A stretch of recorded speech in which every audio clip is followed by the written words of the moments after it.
अस्सलाम वालेकुम।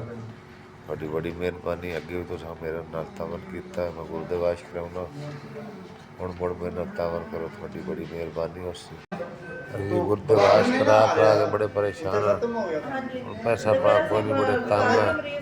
मान साहब थोड़ी मेहरबानी होवे, पहले गुरदे वाश करा करा के तबाही हो गई, गरीब बंदे किते जाइए।